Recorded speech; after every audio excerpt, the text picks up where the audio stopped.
स्त्री 2। एक साल बीत चुका है जब स्त्री ने चंदेरी शहर में अपने निवासियों से प्यार और सम्मान प्राप्त करने के बाद उसे परेशान करना बंद कर दिया था।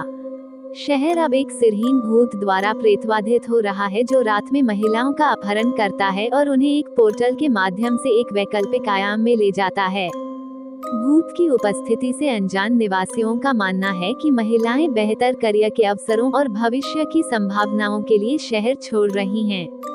विक्की अभी भी लड़की के साथ गहराई से प्यार करता है, जिसे वह के रूप में श्रेय दिया जाता है, उसे याद करता है और अक्सर उसे अपने सामने प्रकट होने और उससे बात करने की कल्पना करता है। रुद्र भैया को चंदेरी पुराण से फटे हुए पन्नों वाला एक गुमनाम पत्र मिलता है। साथ ही एक गुप्त संदेश भी है जिसमें लिखा है, वह आएगा। बिट्टू की प्रेमिका चिट्टी को बिना सिर वाला भूत उठा ले जाता है और एक गवाह सभी को बताता है कि उसने भूत को देखा था। विक्की, बिट्टू और रुद्र भैया चंदेरी पुराण के फटे हुए पन्नों को खंगालते हैं और बिना सिर वाले भूत के इतिहास के बारे में जानने की कोशिश करते हैं, जिसे वे सरकटा कहते हैं। उन्हें पता चलता है कि सरकटा चंद्रभान का भूत है, जो कई साल पहले गांव का मुखिया हुआ करता था। वह शराबी और औरतों का दीवाना था, जिसने अपने दोस्तों के साथ मिलकर वेश्या को मार डाला था, जो बाद में स्त्री बन गई। बाद में स्त्री ने चंद्रभान का सिर काटकर उसे मार डाला और दफना दिया था।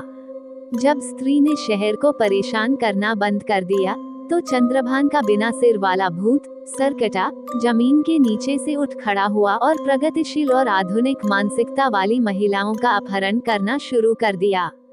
तीनों इस निष्कर्ष पर पहुंचते हैं कि सरकटा को हराने के लिए उन्हें स्त्री की मदद की आवश्यकता होगी।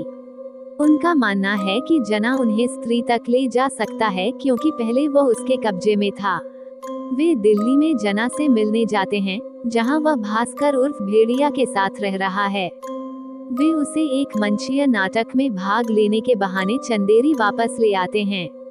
जना पहले तो अनिच्छुक होता है, लेकिन अंततः वे उसे मदद करने के लिए मना लेते हैं। वे स्त्री की तलाश में पुराने किले में जाते हैं, लेकिन सरकटा द्वारा हमला कर दिया जाता है। जना पर सरकटा का कब्जा है और वो वैकल्पिक आयाम के दर्शन करता है, जहां सभी महिलाओं को बंदी बनाकर रखा गया है।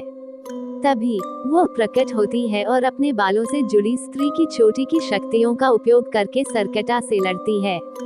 इस बीच शहर की महिलाएं अपनी जान के लिए लगातार डर में रहती हैं। वे विक्की से नाराज हैं क्योंकि उसने ही स्त्री को हराया था, जिसके कारण सरकटा आया था।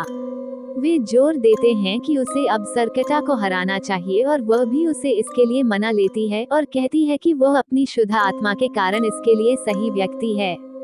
सरकटा को लुभाने के लिए वे क्षमा, रुद्र भैया की प्रेमिका द्वारा एक नृत्य प्रदर्शन का आयोजन करते हैं। प्रदर्शन के बीच में सरकटा आता है, लेकिन विक्की उसे हराने में विफल रहता है। वह क्षमा को ले जाने से पहले विक्की, रुद्र भैया और जना को छोड़कर मौजूद सभी पुरुषों को अपने वश में कर लेता है। बिट्टू समेत सभी भूत प्रेत से ग्रसित पुरुष महिलाओं पर हावी होने लगते हैं, उनकी स्वतंत्रता को सीमित करते हैं। रुद्र भैया को पता चलता है कि गुमनाम पत्र किसी पागलखाने से किसी ने भेजा था और वे सभी सुराग पाने के लिए उस व्यक्ति से मिलने जाने का फैसला करते हैं। वो व्यक्ति चंद्रभान का वंशज है और वह कहता है कि न तो कोई इंसान या जानवर, न ही कोई पुरुष या महिला सरकटा को हरा सकता है, बल्कि केवल एक ऐसा प्राणी ही उसे हरा सकता है जो दोनों का आधा आधा हो। वे मिलकर एक योजना बनाते हैं और उसके अनुसार वह अपनी शक्तियों का उपयोग करके विक्की के शरीर में प्रवेश करती है ताकि वे एक विलक्षण प्राणी बन जाएं।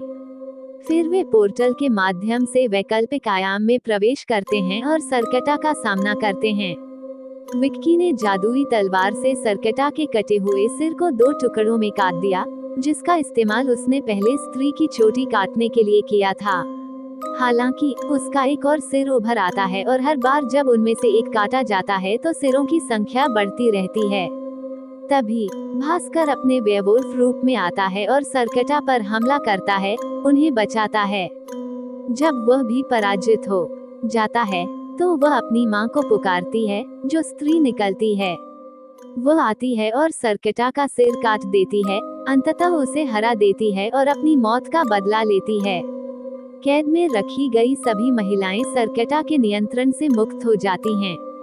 कुछ समय बाद वो विक्की को बताती है कि वो वास्तव में एक चुड़ैल है और विक्की की मदद से अपनी मां की मौत का बदला लेना चाहती थी। वो फिर से गायब होने से पहले कहती है कि वो अभी भी उसके साथ अपने रिश्ते को महत्व देती है।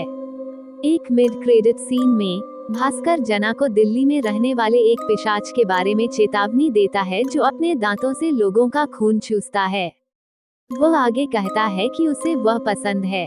पोस्ट क्रेडिट सीन में चंद्रभान के वंशज को गुमनाम रूप से सर्केटा के अवशेषों से भरा एक बर्तन मिलता है और वो इसकी ऊर्जा को अवशोषित करता है, जिससे वह एक शक्तिशाली प्राणी में बदल जाता है। यदि ये कहानी आपको पसंद आई हो तो अपने दोस्तों और अन्य लोगों के साथ शेयर जरूर करिएगा।